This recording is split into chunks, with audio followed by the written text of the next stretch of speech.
রাজধানীর পল্লবীতে আতঙ্ক ছড়াচ্ছে কানকাটা গ্রুপ, যারা কথায় কথায় মানুষের কান কেটে দেয়। পুলিশ বলছে জমি দখল, মাদক ব্যবসা, দোকানপাট লুট সহ নানা অপরাধ করে তারা।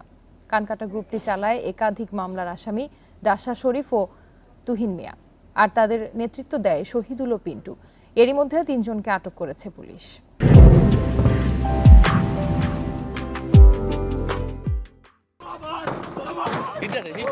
এটি পল্লবীর কানকাটা গ্রুপের নির্যাতনের দৃশ্য। কয়েকজন মিলে মারধর করছে এক কিশোরকে। সেই গ্রুপের হামলার শিকার হন রমজান আলী রিপন।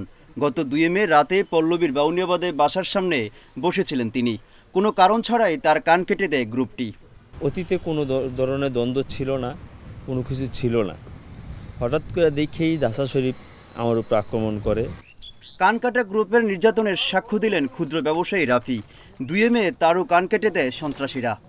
মার্ডারিস্ট আসামি ওই শহীদুল আপনার থেকে জেল থেকে জামিনে বের করে।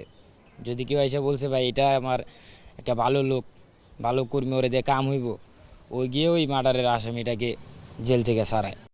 পল্লবীতে গত 3 মাসে অন্তত 6টি কানকাটার ঘটনা ঘটেছে। কানকাটা গ্রুপ থেকে বের হয়ে আসা একজন জানান জমি দখল, দোকান লুটপাট করাই এদের কাজ। গ্রুপে অনেকজন আছে। ওই গ্রুপের কাজ কি? ওরা গ্রুপটার কাজ এই জায়গা জমি ব্যবসায়ী বেচে, প্রলাপন করে বেচে, এই জায়গা জমিনের কাজ চিন্তাই করে। জায়গা দখলে গেছি, ভিতরে যায়া দেখছি যে মানুষরা মারে, কোপ দেয়, কোপাকুপি করে, মানুষকে কোপায়।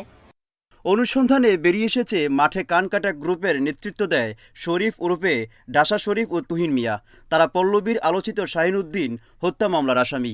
এই গ্রুপে রয়েছে আরও 13 জন। এর মদতদাতা শহীদুল ও পিন্টু। এদের সবার বিরুদ্ধেই একাধিক মামলা রয়েছে। যদিও শহীদুলের বাবার দাবি ছেলে নির্দোষ।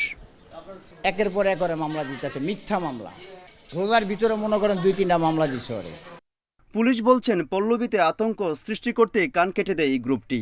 এর মধ্যে ডাসা শরীফ, হানিফ ও সামিরকে গ্রেপ্তার করেছেন তারা। 2টা পক্ষ জমি নিয়ে যদি কোনো বিরোধ সৃষ্টি হয়, একটা পক্ষে এরা ভাড়ায় যায়। তখন ভাড়ায় গেলে যদি বাধার সম্মুখীন হয়, তখন তারা কান কেটে দিয়ে একটা ভীতি সৃষ্টি করে, যাতে প্রতিপক্ষ ভীত সন্ত্রস্ত হয়ে তাদের এই কাজে বাধা না দেয়। বিচ্ছিন্নভাবে অপরাধ করা আসামিরা কয়েক মাস আগে কানকাটা এই গ্রুপটি গড়ে তুলেছেন বলে জানায় আইনশৃঙ্খলা বাহিনী। Muhammad Omar Faruk, independent news, Dhaka.